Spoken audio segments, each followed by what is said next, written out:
کہ اس مہینے میں نبی علیہ الصلوۃ والسلام نے 10ویں تاریخ کو روزہ رکھا. اللہ کے نبی صلی اللہ علیہ وسلم نے خود روزہ رکھا اور صحابہ کو رکھنے کا حکم بھی دیا.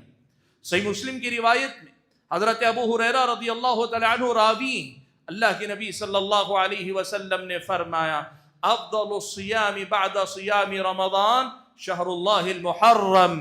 اللہ کے نبی نے کہا کہ رمضان کے روزوں کے بعد سب سے زیادہ فضیلت والے کوئی روزے ہیں تو وہ محرم کا روزہ ہے، یا محرم کے مہینے، اللہ کا جو مہینہ محرم ہے اس مہینے کے روزے ہیں.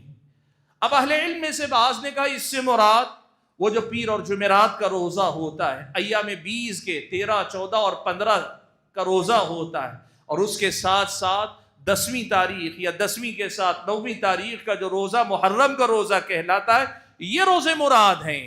اور وہیں بعض اہل علم نے کہا یہ مسنون ہیں. ان مسنون روزوں کے علاوہ عام دنوں میں نفل روزے جیسے رکھے جاتے ہیں، محرم کے عام دنوں میں بھی روزہ رکھنا یہ فضیلت والا عمل ہے. تو اس مہینے کی دوسری پہچان جو ہم اور آپ کے سامنے ہے وہ یہ کہ یہ نفل روزوں میں سے فضیلت والے روزوں کا مہینہ ہے.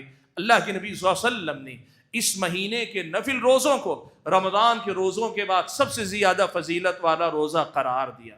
اور اس کی فضیلت اللہ کے نبی نے یہ بتائی کہ جو آدمی یہ روزہ رکھے گا اللہ تعالیٰ اس کے پچھلے ایک سال کے گناہ اللہ تعالیٰ معاف فرما دے گا.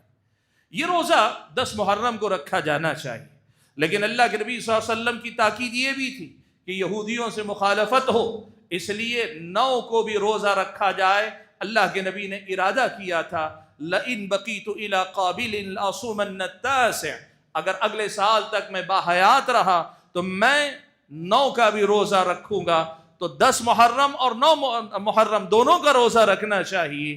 اور اگر کسی کا ایک ہی روزہ ہو پا رہا ہے وہ 10 کا ہونا چاہیے، کہ کوئی آدمی صرف 9 رکھ کر اس فضیلت کی امید نہیں کر سکتا، اس لیے کہ اصل تاریخ 10ویں ہے.